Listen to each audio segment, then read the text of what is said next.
시간이 되었으므로 2021년 10월 31일 창조절 9번째 주일 예배를 하나님 앞에 예배하시겠습니다.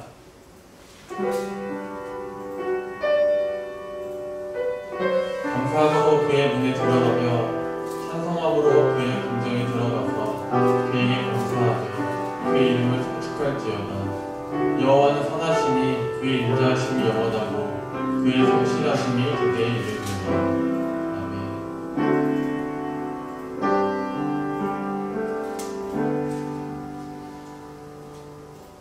전능하신 하나님 아버지, 파수꾼이 아침을 기다림과 같이 여중이 그 주모의 손만 바라본과 같이 저희들이 거룩한 주일에 주일 전에 올라와 오직 하나님을 바라보면서 간절히 은혜를 사모하고 있습니다. 주여, 이곳에 임하셔서 그 빛난 얼굴을 우리에게 보여주옵소서. 우리로 평생 주님을 송축하게 하시며 구원의 이름으로 인하여 날마다 손을 들게 하옵소서. 예배하는 우리 마음의 모든 걱정과 근심이 사라지게 하시며 주님께서 주시는 말씀과 은혜와 소망으로 충만하게 하여 주옵소서. 예수님의 이름으로 기도나옵나이다. 함께 찬송가 4장 찬송하시겠습니다.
나의 힘이신 여호와여, 내가 주를 사랑하나이다. 여호와는 나의 잠이시오, 나의 일으키시오, 나를 살리시오. 나의 하나님이시오, 내가 그 안에 피할 나의 바위시오, 나의 붙으시오, 나의 구원의 뿌리시오, 나의 산성이시오. 예수께서 이르시되 오히려 하나님의 말씀을 듣고 지키는 자가 복이 있느니라 하시니라. 내가 복을 부러워하지 아니하노니. 이 복음은 모든 믿는 자에게 구원을 주시는 하나님의 능력됨이라. 복음에는 하나님의 의가 나타나서 믿음으로 믿음에 이르게 하나니,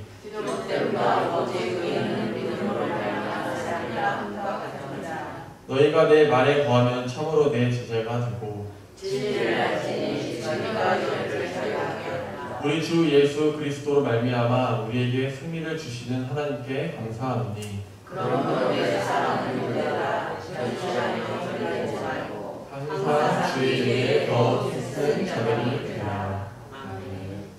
함께 주보 선면에 있는 고백의 기도를 하시겠습니다.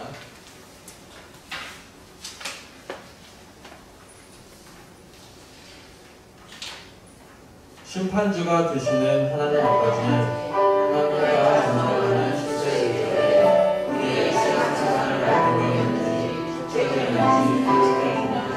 기도와 봉사와 소식과 전도와 예배, 공헌을 주소서. 하나님의 위로 얼마나 벌주를 주시지 않습니다. 건보에는 같이 없으나 내 시험은 저희에게 신앙생활을 특별히 하였습니다.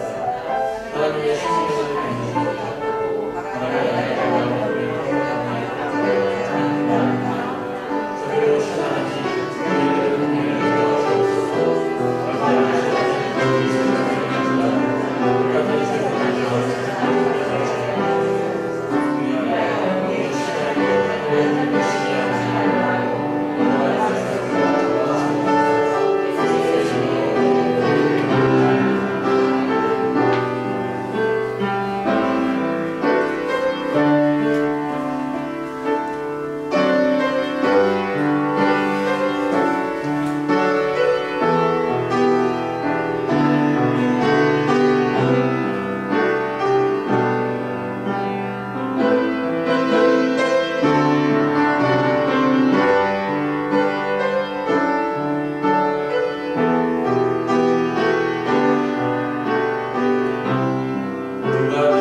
살다 하신 이는 하나님이시니 그가 전부하여 지우신 분 아니라 다시 살아나신 이는 그리스도 예수시니 그는 하나님 우편에 계신 자요 우리를 위하여 간구하시는 자신이라.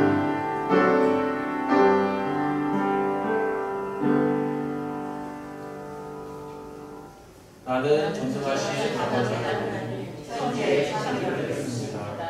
나는 그의 위하신 하나님 우리 주 예수 그리스도를 믿습니다. 그는 성령으로 인도되어 무정령 안에 사시고 우리로 위하여 구원하사 십자가에 못 박히시고 장사하기 사람 안에 십자가 가운데서 살아나셨으며 하나님 아버지시여 전능하신 아버지 하나님 우편에 앉으셨다가 거기로부터 하나님의 자와 준비할 심판하십니다. 나는 성령을 믿으며 거룩한 공교회와 성도의 교제와 죄를 용서하는 것과 몸의 거룩과 영생을 믿습니다. 함께 찬송가 88장 찬송하시겠습니다.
기도하시겠습니다. 저희들을 생명의 길로 인도하시는 하나님 아버지, 가을이 깊어가는 10월 마지막 주일에 우리의 부족함을 채워주시고 우리의 연약함을 강함으로 인도하여 주신 하나님 앞에 찬양과 영광을 올려드립니다. 이 시간 귀한 예배를 통하여 주님의 놀라운 계획과 섭리를 깨닫게 하여 주시고 주님께 영광 돌리는 은혜의 예배 시간이 되게 하여 주시옵소서. 이 시간 주님의 십자가를 의지하여 주님 앞으로 나아가오니 예배의 감동과 감격이 넘치는 복된 시간 되게 하여 주시옵소서. 긍휼이 넘치시는 주님, 예배 드리는 귀한 이 시간 이곳에 성령 충만함으로 함께하여 주셔서 우리의 삶에 소망이 넘치게 하시고 기쁨이 충만케 되는 복을 누리게 하여 주시옵소서. 특별히 더 큰 믿음의 용기를 갖고 주님 앞으로 나아갈 수 있도록 이끌어 주셔서 주님의 백성다운 모습으로 살아가기에 부족함이 없게 하여 주시옵소서. 코로나로 인해 어렵고 힘든 시기를 뒤로하고 다음 주부터 위드 코로나 시기에 모든 예배를 온전히 회복시켜 주셔서 날마다 뜨거운 복음의 열정이 넘치게 하여 주시옵소서. 무엇보다 날마다 주님의 성품을 닮아가는 삶으로 주님의 귀한 사명을 감당하기 원합니다. 한 알에 밀이 썩지 않으면 열매를 맺을 수 없다고 하셨으니 우리가 주님 안에서 죽고 다시 살아 풍성한 열매를 맺게 하여 주시옵소서. 은혜가 풍성하신 주님, 하나님의 크신 계획 가운데 세워진 교회를 위해 기도합니다. 언제나 동역교회를 반석 위에 든든히 지켜주시고 성령의 임재 가운데 이끌어 주심을 감사드립니다. 주님께서 친히 하나님의 영으로 세워주신 귀한 제단이오니 동역교회가 주님의 몸으로서 하나님의 기쁨이 되는 교회가 될 수 있도록 인도하여 주시옵소서. 이제 한 해를 마무리하면서 저희의 날을 헛되이 보내지 않게 하시며 늘 진실한 마음과 확고한 믿음으로 하나님 앞으로 나아가게 하시고 성령의 권능으로 새 생명을 입은 저희들이 항상 말씀을 가까이 하고 기도의 시간으로 심령을 채워가며 한 해를 마무리할 수 있게 하여 주시옵소서. 오늘도 단 위에 세우신 목사님을 영육간의 강건함으로 채워주시기를 원합니다. 선포되는 말씀으로 우리의 삶이 예수 그리스도를 증거하는 삶이 되게 하시고 언제나 소망 중에 주님만을 바라보는 삶이 되게 하여 주시옵소서. 모든 감사와 찬양과 영광을 주님께 올려드리며 이 모든 말씀 예수님의 이름으로 기도합니다.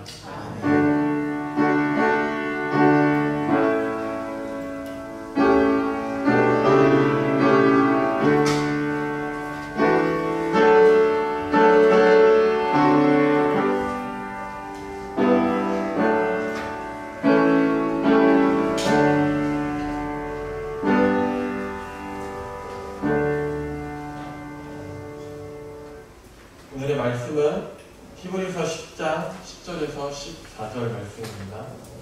히브리서 10장 10절에서 14절 말씀입니다.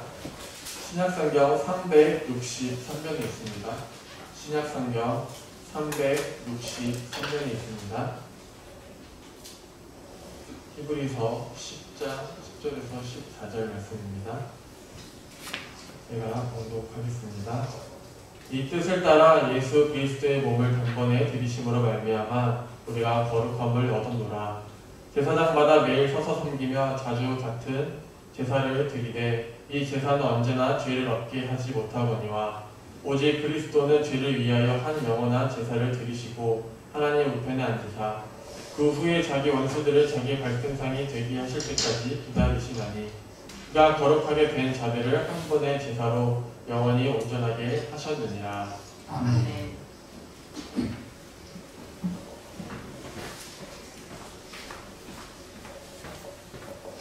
한 소년이 난치병에 걸린 여동생을 위해서 수혈을 해야만 했습니다. 소년은 2년 전에 같은 병에 걸렸다가 회복되었고 여동생은 유일하게 살 수 있는 방법은 병魔와 싸울 수 있도록 오빠의 항체를 받는 것이었어요. 오빠만이 동생과 같은 희귀한 혈액형을 가지고 있었기에 이상적인 항체 제공자가 될 수 있었습니다. 의사가 네 피를 여동생에게 줄 수 있겠니? 라고 물었어요. 소년으로서는 대답하기 힘든 질문이었습니다. 오빠의 아랫입술이 떨렸고 잠시 후 오빠는 방긋 웃으면서 이렇게 말했습니다. 물론이죠. 제 동생을 위해서라요. 침상에 나란히 누운 채 오누에는 병실로 들어갔습니다. 오빠는 튼튼하고 건강했지만 여동생은 야위었고 창백했어요. 서로 아무 말을 하지 않다가 동생과 눈이 마주치자 오빠가 방긋 웃어 보였습니다. 간호사가 팔에 주사를 놓고 꽂고 혈액이 튜브를 통해서 동생의 몸으로 흘러 들어가자 오빠의 미소가 사그러졌어요. 그 힘든 과정이 거의 끝나갈 때까지 그 방은 내내 조용하기만 했어요. 그때 오빠가 말을 꺼냅니다. 선생님, 저는 언제 죽나요? 소년이 동생을 살리기 위해서 일생일대 각오를 하고 있었다는 사실을 깨닫고 의사는 할 말을 잃어버렸어요. 하나님의 아들이신 예수 그리스도는 우리를 구하시려고 우리 몸을 입고 이 땅에 오셔서 돌아가셨습니다. 베드로전서 1장 18절 19절 말씀은 아마 화면에 뜰 건데 함께 읽겠습니다. 베드로전서 1장 18절 19절 시작. 너희가 알거니와 너희 조상이 물려준 헛된 행실에서 대속함을 받은 것은 금이나 금같이 없어질 것으로 된 것이 아니고 오직 흠없고 정없는 어린 양 같은 그리스도의 보배로운 피로 된 것이니라. 이 소년은 자기 여동생에게 피를 주는 것, 항체를 제공하는 것이 자기 생명을 빼앗기는 것으로 생각해서 그 나름대로 굉장히 큰 결단을 한 것이죠. 근데 그 피로 인해서 동생이 살아나게 된 것, 이것을 알 수가 있습니다. 예수님이 하나님의 뜻을 행하심으로 말미암아 네 가지 일이 이루어졌습니다. 그 네 가지 일을 오늘 본문 말씀에서 찾아볼 수 있습니다. 하나님의 뜻을 이루신 예수님이 첫 번째 행하신 일은 바로 우리가 거룩함을 받았다는 것입니다. 10절 말씀을 같이 읽겠어요. 시작. 이 뜻을 따라 예수 그리스도의 몸을 단번에 그리심으로 말미암아 우리가 거룩함을 얻었노라. 저기 이 뜻을 따라 하는데 이 뜻이라고 하는 것은 하나님의 뜻을 말합니다. 이 뜻을 따라, 하나님의 뜻을 따라. 그 하나님의 뜻은 무엇일까? 9절 말씀 바로 앞절에 보면 나오는데 9절 같이 읽겠어요. 시작. 그 후에 말씀하시기를 보시옵소서 내가 아버지 하나님의 뜻을 행하려 만나이다 하였으니 그 첫째 것을 폐하시는 둘째 것을 세우려 하십니다.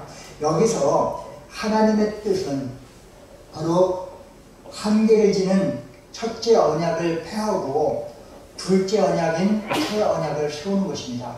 근데 그 세우고 폐하고 세우는 방법은 무엇인가 하면은 바로 예수님의 몸을 따라서 예수님의 몸을 드림으로 말미암아 그렇습니다. 그래서 그의 뜻을 따라서 말씀이 육신을 입고 이 땅에 내려오신 분이 바로 예수 그리스도이십니다. 그 뜻을 따라 예수님께서 죽으심으로 우리를 위해서 몸과 피를 희생제사로 하나님께 드린 거예요. 예수님의 십자가에 달려 피를 흘리시고 당신의 몸을 희생제사로 드리심으로 말미암아 모든 믿는 사람들이 거룩하게 되었습니다. 이렇게 거룩해진 사람들을 가르쳐서 우리는 성도, 거룩함을 얻은 사람들이라고 부릅니다. 여러분 성도이죠. 여러분 성도라고 한다면 거룩함을 얻은 사람들입니다. 그럼 어떻게 거룩함을 얻었을까? 예수 그리스도의 보혈로, 예수님의 보혈을 믿음으로 말미암아 우리는 거룩함을 얻은 것입니다. 고린도전서 1장 2절 말씀을 보면은 바울이 문제 많은 고린도 교인들을 향해서도 성도라고 부릅니다. 우리 1장 2절 말씀을 보실까요? 시작. 고린도에 있는 하나님의 교회 곧 그리스도 예수 안에서 거룩하여지고 성도라 부르심을 받은 자들과 또 각지에서 우리의 주 곧 그들과 우리의 주 되신 예수 그리스도의 이름을 부르는 모든 자들. 여기에서 말씀을 보면은 그 말씀 많은 그 고린도 교인들을 향해서 성도라고, 하나님의 교회라고, 그리고 예수 그리스도를 받아들여서 지체가 되고 예수 그리스도의 이름을 부르는 모든 자들을 가리켜서 성도라고 했어요. 성도는 바로 거룩함을 얻은 자입니다. 그럼 거룩함을 얻었다는 것은 바로 원어를 보면은 완료예요. 다시 말하면은 이 완료, 거룩함을 얻었다는 건 이미 끝난 거예요. 이미 거룩해졌다는 것입니다. 그것은 바로 그리스도께서 드리신 희생제사로 인해서 우리가 하나님 안에서 온전히 깨끗해졌고 그 상태가 영원히 지속된다는 것입니다. 우리가 얻은 거룩함은 계속해서 우리에게 영향을 미치는 거예요. 한 번 끝나고 끝난 것이 아니에요. 이것은 우리에게 지속적으로 지금도 영향을 미치고 앞으로도 영향을 미친다는 거예요. 이는 그리스도께서 드리신 제사가 이루어지는 영원한 효력이라고 하는 것입니다. 사랑하는 성도 여러분, 거룩함이라고 하는 것이 과연 무엇일까? 우리는 거룩함 하면은 종종 행위 개념으로 생각될 때가 많아요. 술 마시지 않고, 담배 피우지 않고, 거짓말하지 않고, 선을 행하고, 성수주의하고, 열심히 섬겨서 열심히 성경 읽고, 또 열심히 기도하는 것이 과연 거룩합니까? 히브리서 기자는 이러한 외적인 행위보다 존재론적인 변화에 대해서 말씀해요. 다시 말하면은 외적으로 거룩하게 보이는 것은 악인들도 얼마든지 행할 수 있는 거예요. 그렇게 위장하여서 위선적인 삶을 살 수 있어요. 그러나 거룩함이라고 하는 것은 위선이 아닙니다.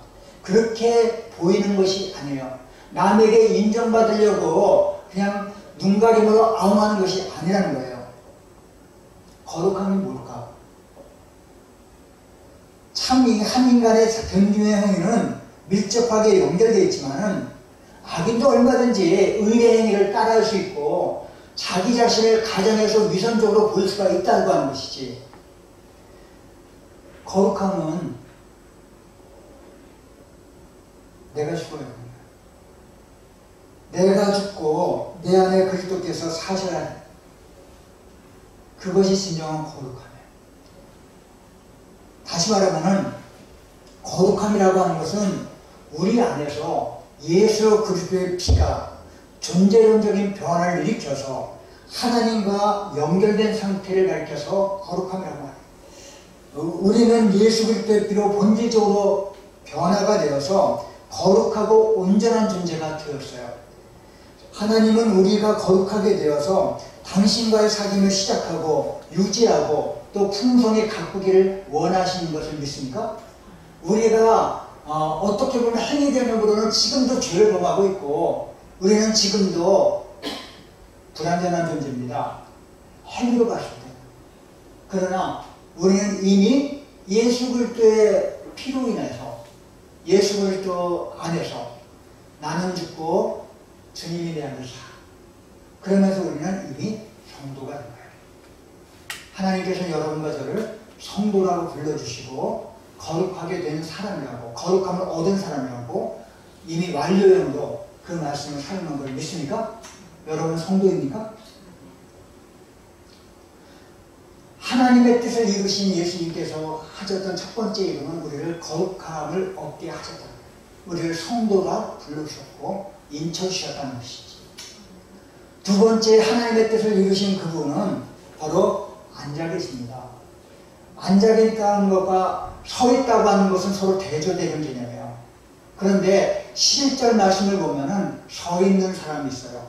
12절에는 앉아 계시는 주님, 예수님이 있어요. 근데 11절에 서 있는 존재, 바로 그것은 바로 구약시대 때의 제사장입니다. 11절 말씀을 같이 읽겠습니다. 시작. 제사장마다 매일 서서 섬기며 자주 같은 제사를 드리되 이 제사는 언제나 죄를 없게 하지 못하고. 여기서 제사장마다 서서 그랬어요. 서서라는 말은 과거에 항상 그렇게 서 있다는 것은 아닙니다. 구약시대 제사장들은 날마다 아침 저녁에 제단 앞에 서서 상번제를 드렸어요. 1년 된 수양을 가지고 상번제를 아침 저녁마다 제단 앞에 서서 예물로 드렸어요. 이것 외에도 고운 가루 에바 10분의 1을 빻고 거기에 가루 4분의 1, 기름 4분의 1을 섞어서 소제를 드립니다. 이에 그치지 않고 어린 양 한 마리와 포도주를 가져다가 전제를 드려야 돼요. 옛 언약의 제사는 아무리 반복해도 끝이 없었어요. 따라서 매일 매달 매년에 제사를 드려야만 했어요. 이렇게 날마다 제사가 지겹도록 반복되었지만 언제든지 그 제사는 죄를 없이 하지 못했다. 그래서 제사장은 내내 서 있어야만 했어요. 이처럼 제사장이 성전에서 행하는 의식은 모두 서서 섬기는 것이었어요. 제사장은 서 있는 존재였어요. 그런데 예수님은 앉아 계셔요. 앉아 계셔요. 12절 말씀을 같이 읽어서 시작. 오직 그리스도는 죄를 위하여 한 영원한 제사를 드리시고 하나님 우편에 앉으사. 주님은 죄를 위한 한 영원한 제사를 드리셨어요. 매일 서서 섬기며 매일 같은 제사를 드릴 이전과 같은 제사는 반복될 필요가 없어요. 예수님의 속죄 제사의 능력으로 이미 충분했기 때문에요. 이것은 태양이 장렬하는 대낮에 촛불을 켜둘 필요가 없는 것과 마찬가지예요. 주님은 한 번으로 모든 경우에 다 효력을 갖는 제사를 드리시고 다 이루셨기에 죽은 자 가운데 다시 살아나심을 이뤄서 하늘에 오르셔서 하나님 우편에 앉으셨어요. 이루시고 다 이루시고 원래 자리로 돌아가셨어요. 어떤 일을 끝내기 위해서 최선을 다해 노력하는 사람이 있어요. 하지만 그는 그 일을 끝마칠 때까지 끝마칠 능력이 없어. 다만 포기하지 않고 계속해서 노력할 뿐이에요. 그래서 그는 매일 그 문제를 해결하기 위해서 서 있습니다. 하지만 다른 사람은 그 문제를 단번에 해결할 능력을 가지고 있을 뿐만 아니라 이미 끝내버려요. 모든 사람은 끝이 났고 그분은 승리자의 자리에 앉아있어요. 누구를 말합니까? 서 있는 사람은 누구이고 앉아있는 사람은 누구일까? 이 땅의 제사장들은 서 있는 사람이고 예수 그리스도는 하나님 우편에 앉아있는 분입니다. 제사장은 날마다 서 있어요. 그들의 직무인 속죄사역이 종결되지 못했다는 거예요. 그들이 매일 반복적으로 제사를 드림에도 불구하고 아무런 효력이 따르지 않는 것. 그렇기 때문에 그들은 내내 서 있어. 이와 대조적으로 예수 그리스도는 앉아서 이는 그분의 직무인 속죄 사역이 완벽하게 끝났다는 것을 말합니다. 따라서 우리는 그 사역의 열매를 안심하고 취할 수가 있어요. 주님은 그분을 거부한 자들이 용서를 구하러 그때를 앉아서 기다리고 계셔. 앉아 계신 동안에 수많은 회개의 기회가 우리에게 주어질 거예요. 마지막까지 예수님은 구원의 소망을 놓지 아니하시고 앉아 계셔. 기다리고 계셔.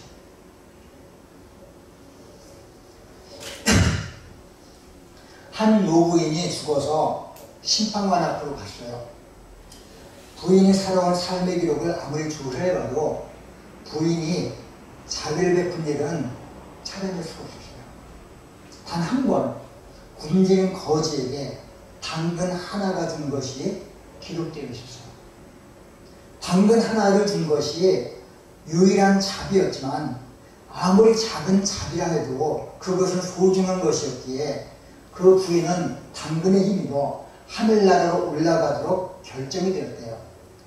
심판관은 거지에게 줬던 그 당근을 법정으로 가져오게 해서 부인에게 주었어요.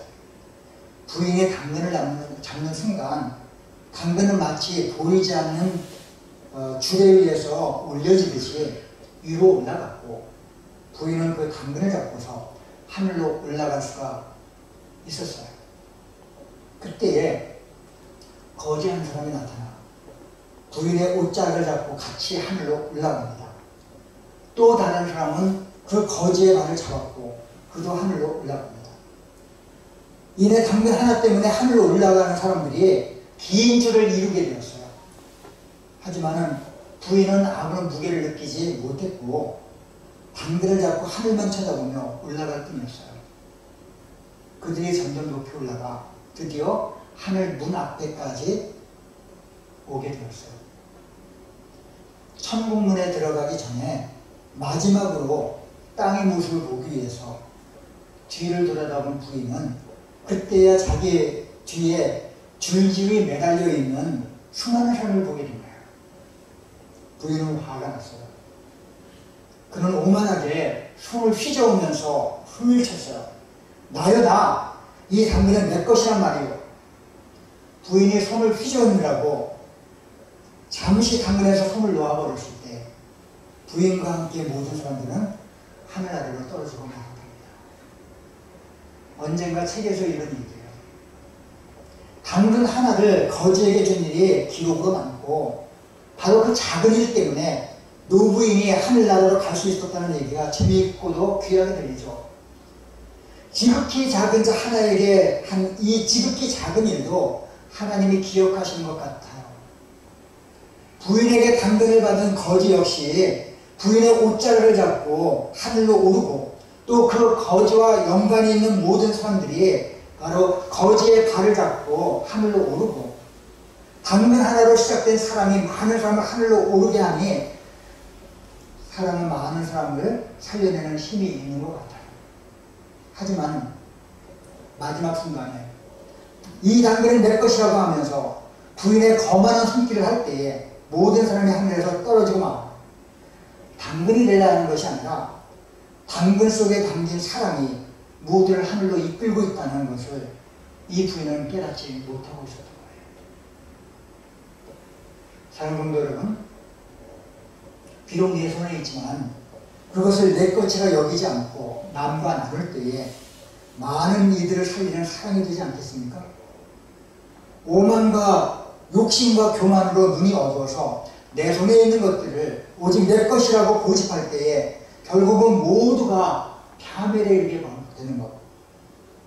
당근 하나가 전해지는 이 작지만 귀한 교훈을 여러분과 저의 마음에 담아두었으면 참 좋겠어요.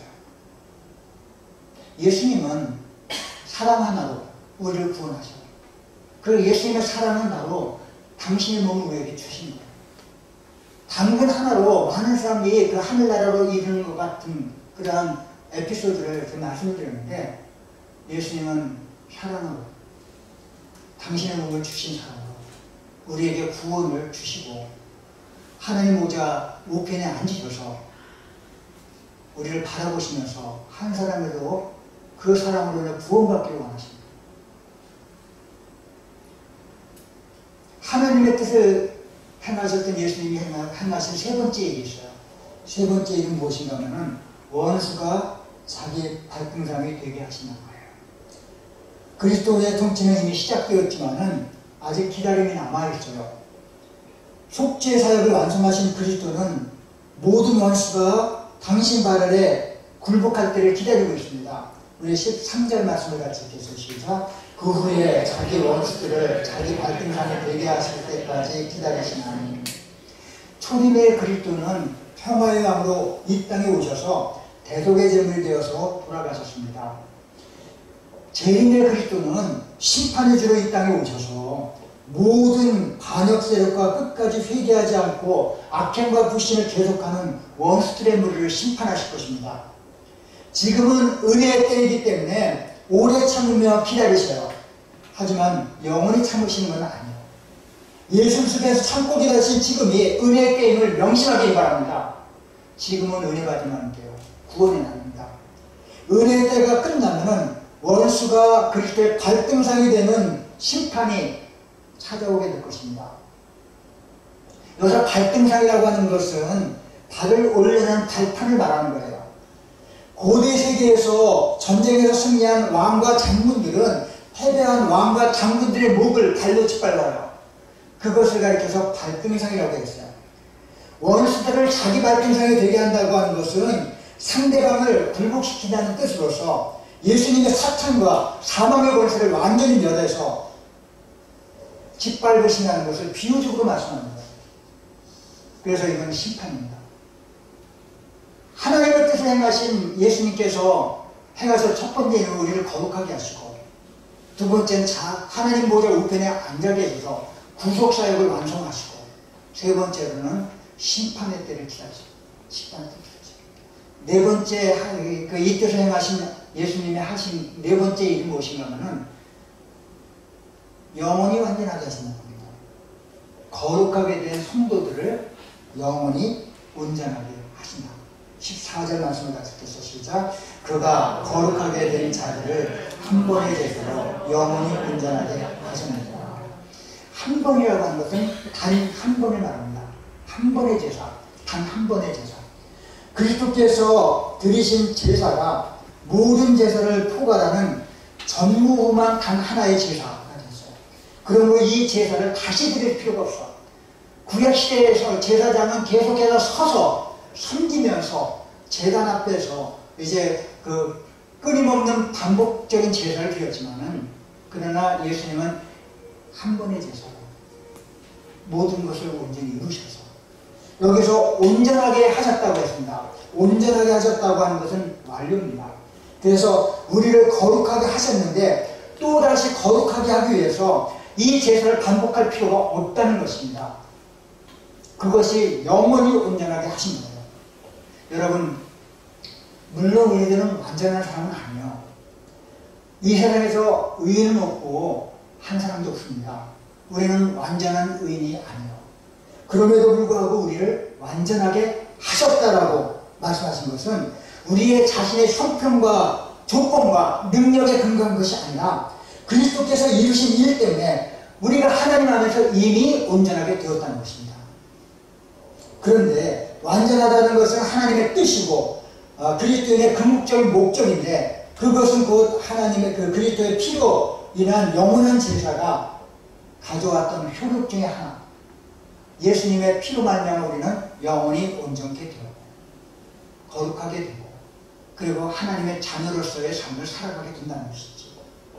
온전함은 우리의 성품과 인격의 온전함을 말하는 것이 아니라고 했어요. 우리는 죽었다 깨도 온전함에 이를 수 없어요. 이 세상에서 육을 입고 사는 한 이 세상에 온전한 사람은 없어. 완벽한 사람은 없다는 거예요. 그렇다면 어떻게 우리가 온전해질 수 있을까? 어떻게 우리가 온전하게 되었을까? 예수님의 피제다. 예수님의 보혈의 능력으로. 그 예수님께서는 우리에게 말씀하시라고. 너희가 하늘 아버지의 온전한지 같이 너희도 온전하라고 말씀하시죠. 어떻게? 우리가 어떻게 온전해질 수 있을까? 울어도 못하고 참아도 못하고 심써도 못하고. 예수님의 보혈의 피입니다. 우리는 이미 온전하게 되는데 영원히 온전하게, 영원히. 그리스도께서 이미 온전한 제사, 절여될 것이 없는 제사가 우리를 거룩하게 하셨으므로 또다시 제사를 반복할 필요가 없어요. 이미 거룩하게 된 우리를 영원히 온전하게 하셨어요. 둘 다 완료입니다. 그래서 이미 주님 안에서 주님의 피로 온전하게 된 것을 믿습니까? 그래서 우리는 이 말씀 안에서 언제나 겸손하면서도 확고하게 한평생을 살아가야 될 거예요. 우리는 구원받았어요. 우리는 거룩해졌어요. 우리는 영원히 온전하게 됐어요. 이제 우리는 예수님이 이 땅에 오실 것을 고대하고 있어요. 주님 우리를 하나님의 자녀로 어린 양의 그 그리스도의 신부로 우리를 불러주실 줄 믿습니다. 어느 주일 아침에 목사님이 낡고 텅 빈 세 장을 들고서 교회에 왔어요. 목사님은 세 장을 강대상 옆에 두고 설교 시간에 이 빈 세 장에 얽힌 사연을 담아가지 않았어요. 목사님이 마을을 지날 때에 한 소년이 세 장을 흔들면서 다가왔어요. 세 장 안에는 작은 야생새 3마리가 공포에 떨고 있었어요. 그는 소년을 멈춰선 후에 얘야 그것들이 다 뭐냐? 라고 물었어요. 소년은 그저 낡은 새들 뿐이에요. 늙은 새들 뿐이에요. 라고 대답했어요. 목사님은 너 저 새들을 무엇 하려고 그러냐? 라고 되물었어요. 소년은 집에 데려가서 가지고 놀려고요. 새들의 깃털을 뽑고 겁을 주며 놀려먹을 거예요. 그럼 정말 재밌겠죠? 라고 말했어요. 하지만 너는 이 새들을 가지고 노는 게 금세 지루해질 것인데 그리고 나면 뭘 할 거냐? 아, 예. 제게 고양이 몇 마리가 있는데 개들이 새를 좋아하니까 먹어치우게 하면 돼요. 잠시 침묵이 흐른 후에 목사님은 얘야 내가 너희가 얼마를 주면 그 새들을 살 수 있겠냐? 라고 물었어요. 소년은 뭐라고요? 목사님 왜 이 새들을 살려고 하며 그냥 늙은 야생새들일 뿐이에요. 얘들은 노래도 못하고 게다가 예쁘지도 못한 거예요. 하지만 목사님은 다시 물었어요. 얼마를 주면 됩니까? 그러자 소녀는 한심하다는 식의 목사님을 쳐다보면서 10,000원 라고 대답했어요. 목사님은 주머니를 뒤져서 10,000원짜리 지폐를 꺼내서 소년에게 건네줬어요. 소년은 돈을 움켜쥐고는 그 3장을 목사님에게 넘겨주고는 득달같이 사라졌어요. 목사님은 조용히 3장문을 열어서 두려움에 떨고 있는 새들을 허공으로 날려버렸어요. 사랑하는 성도 여러분, 우리는 바로 3장 안에 갇혀서 조롱당하는 새와 같은 존재입니다. 한 손님이 그저 재미삼아 새들을 괴롭히고 죽여할 때 목사님은 10,000원에 사서 풀어줬어요. 마찬가지로 우리는 사단의 괴롭힘에 노출된 나약하게 짝이 없는 사람들입니다. 하지만 예수님이 우리를 위해서 채찍에 맞으셨고 온갖 조롱과 침뱉음을 당하셨어요. 우리 대신 그 멸시와 조롱을 온몸으로 감내하셨어요. 그리고 우리에게 생명을 주시기 위해서, 영원한 삶을 주시기 위해서 자기 생명을 희생하셨어요. 그로 인해서 우리는 사탄으로부터 구원을 받아서 고통에서 벗어나 자유하게 됐어요. 그것을 가리켜서 대속이라고, 구속이라고, 속죄라고 합니다. 예수님은 우리를 위해서 몸버려 피 흘려 우리를 살리기 위해서 모든 것을 주신 분이에요. 우리에게 주님께서 사단의 손안에 의해서 죽음의 권세에서 조롱당하고 신음하던 우리를 구원하셨음을 기억하십니까? 그것이 바로 우리가 받은 놀라운 은혜예요. 예수님은 이 일을 행하기 위해서, 그 하나님의 뜻을 이루기 위해서 이 땅에 오셔서 우리 대신 십자가를 돌아가시고 우리를 사단의 울무에서, 사망의 권세에서 다시 살리시고 그 하나님의 은혜에 감격하면서 하루하루를 그 은혜 안에 살아가는 저와 여러분 되시기 바랍니다. 우리는 거룩하게 된 사람이에요. 우리는 예수 그리스도의 구속의 은혜로, 십자가의 보혈의 피공로로 우리는 온전하게 된 사람입니다. 그것도 영원히 온전하게 되었다고 하셨어요. 우리를 더 이상 정죄할 존재는 없어요. 심판은 우리에게 없어요. 우리는 구원받았습니다. 하나님의 자녀가 되었어요. 그리고 성도로 부름받아서 지금도 성도답게 살아가는, 그래서 온전한 삶을 이루어나가는 저와 여러분들이 주님의 이름으로 기원합니다. 하나님 아버지 감사합니다. 오늘도 이 말씀을 통해서 예수님께서 아버지께서 당신을 향한 뜻을 이루기 위해서 이 땅에 내려오셔서 하셨던 일들, 그로 인해서 우리가 거룩함을 받았고 또 이제 우리가 하나님의 자녀가 되고, 지금 예수님은 그 모든 일을 이루시고 하나님 보좌 우편에 앉아 계시고, 그리고 아버지 하나님 이 세상에서 구원받을 사람들을 기다리시면서 원수를 발등상 위에 놓을 때까지 지금도 기다리고 계신 줄 믿습니다. 그때까지 우리를 영원히 온전케 하신 주님을 찬양합니다. 그 은혜에 감격하며 살아가는 우리 동역교회 모든 성도들 에게 축복하여 주옵소서. 예수님의 이름으로 기도합니다. 아멘.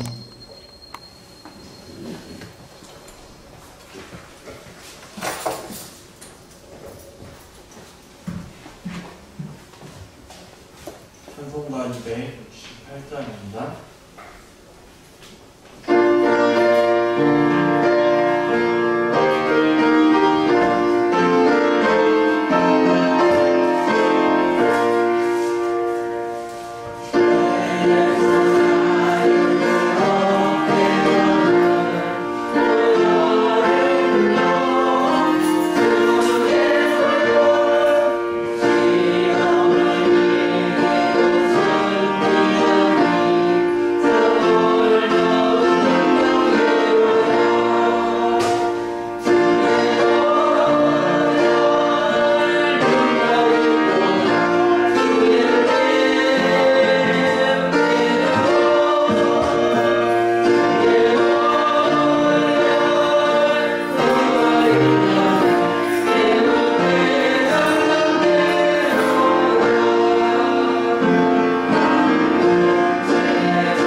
아버지 감사합니다.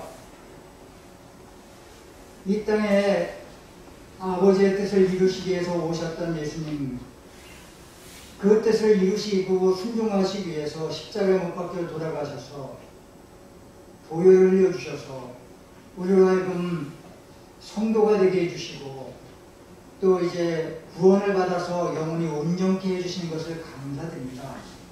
늘 아버지의 이러한 은혜를 항상 묵상하면서 주님 안에서 새로운 삶을 살아가는 우리 동영교회 모든 성도들 되게 축복하여 주옵소서. 이 시간 이 자리에 일어서 모든 분들 축복합니다. 지금까지 비대면 예배를 드리면서도 변함없이 매주마다 이렇게 나와 예배위원으로 또 그 자리를 지키기 위해서 이 자리에 나온 많은 성도들 주님께서 기쁘게 받아주시고 이분들의 말없는 헌신과 예배를 받아주옵소서. 늘 아버지의 주님 품 안에서 주님이 주시는 은혜와 능력을 풍성하게 받아들이는 믿음의 성도들에게 축복하여 주시며 이번 한 주간도 그 은혜 가운데 감격하며 살아가는 우리 귀한 성도들에게 축복하여 주옵소서. 이분들이 드리는 물질을 주님께서 기쁘게 받아주시고 아버지의 거룩한 예물로 받아주옵소서. 늘 주님과 동행하는 기쁨 안에 영적인 건강과 정신적인 육체적인 건강을 가지고 세상을 힘있게 살아가는 귀한 성도들에게 은혜 내리실 간절히 원하오며 감사드리며 예수님의 이름으로 기도합나이다. 아멘.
예수님이 이 땅에 오신 것은 아버지의 뜻을 이루시기 위해서 오셨습니다. 예수님이 이 땅에 오셔서 인간의 육신을 입고 이 땅에 오셔서 자기의 몸을 희생제물로 드리시고 십자가에 달려 돌아가신 것 아니냐마 우리 성도로서 거룩함을 얻게 하시고 또 서서 섬기며 희생제사만을 드렸던 제사장들의 일을 완성시키셔서 하나님 보좌 우편에 앉아 계시고 장차 심판주로 오실 때를 기다리시면서 우리를 영원히 지금도 온전케 하시는 것을 저희가 믿습니다. 아버지의 뜻을 이루시었던 예수님처럼 예수님의 뒤를 따라가는 저희들도 주님의 뜻을 이루면서 살아가는 사랑하는 우리 동영교회 성도들이 되시길 주님의 이름으로 기원합니다. 지금 우리 주 예수 그리스도의 은혜와 아버지 하나님의 극진하신 사랑하심과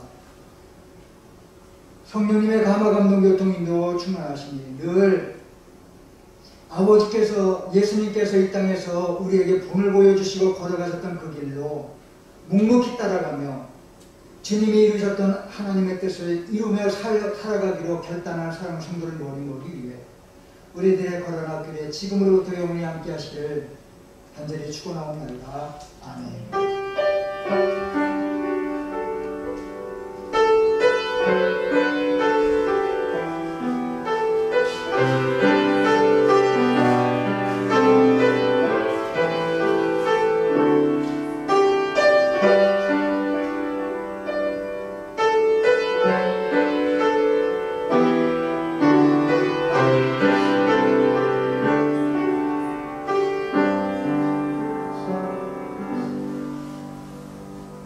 자리에 앉아주시기 바랍니다. 잠깐 그 광고 교회 소식을 말씀드리겠습니다. 오늘은 창조절 9번째 주일입니다.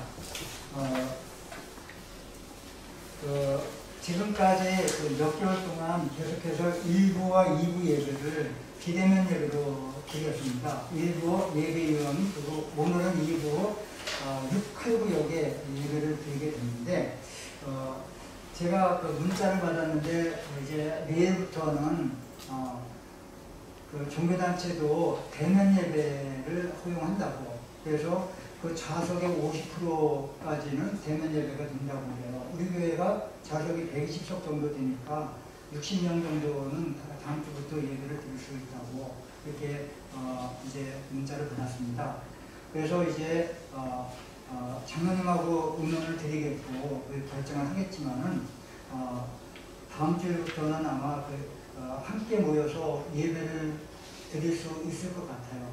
그러니까 대면 예배로 모두가 함께 모여서 예배를 드릴 수 있을 것 같습니다. 그래서 이틀을 많이 기다려 왔는데 이제 정부의 지침이 이제 대면 예배로 허용하는 그런 지침이 왔기 때문에 아마 이것이 가능하지 않을까.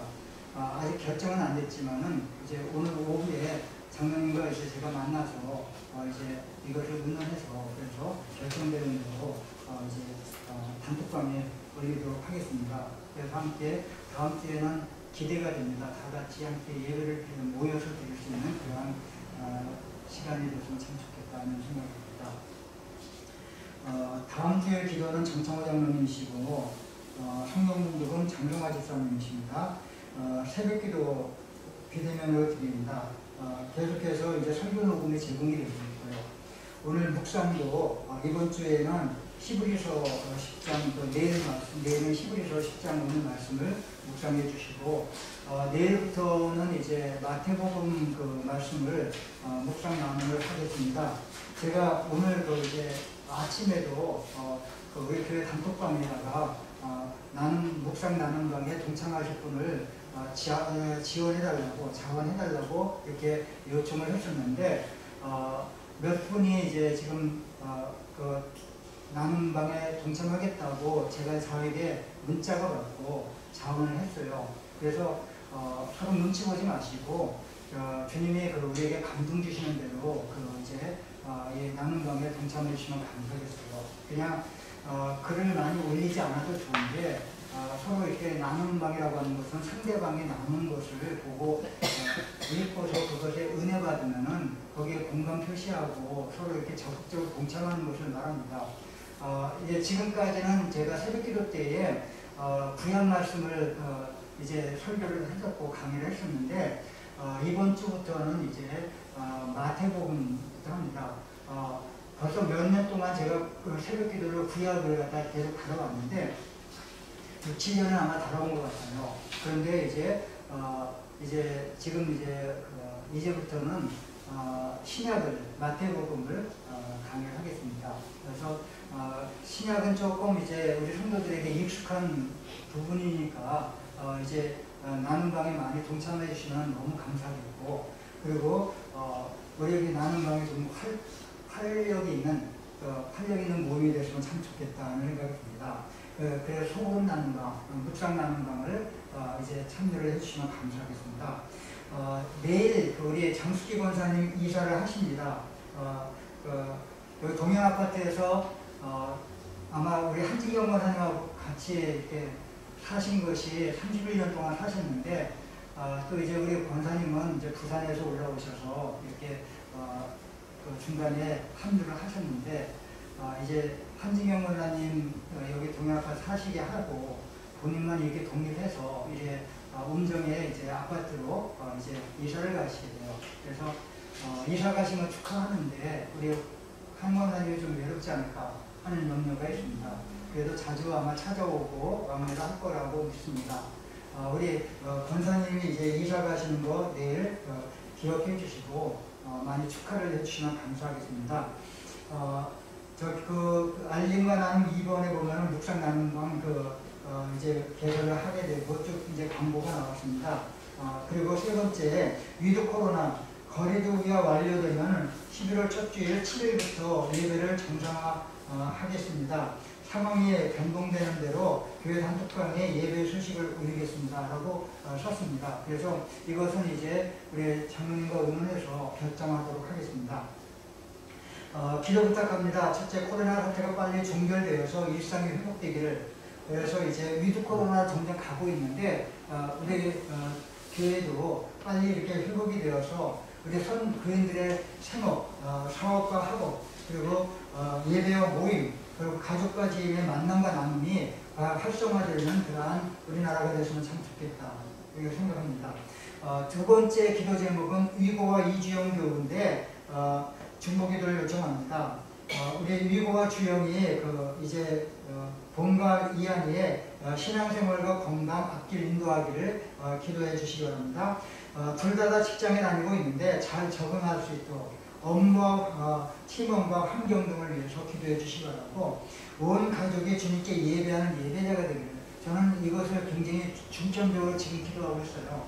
우리 주영이 위고 이제 멀리서 살고 있지만은 그곳에서 예배 환경이 안 돼서 참 어려움을 겪고 있는데 항상 아무도 예배하지 않은 그곳에서 주께 예배하고 주님께 이제 기도하며 찬송 부르는 그런 온 가족이 될 수 있도록, 온 가족이 예배자가 되도록 매일마다 빠지지 않고 기도하고 있습니다. 여러분들도 한 주간 동안 우리 주영이 이거를 위해서 기도해 주시면 감사하겠습니다. 이상입니다. 옆에 있는 분들과 일어나시고 공유를 하겠습니다.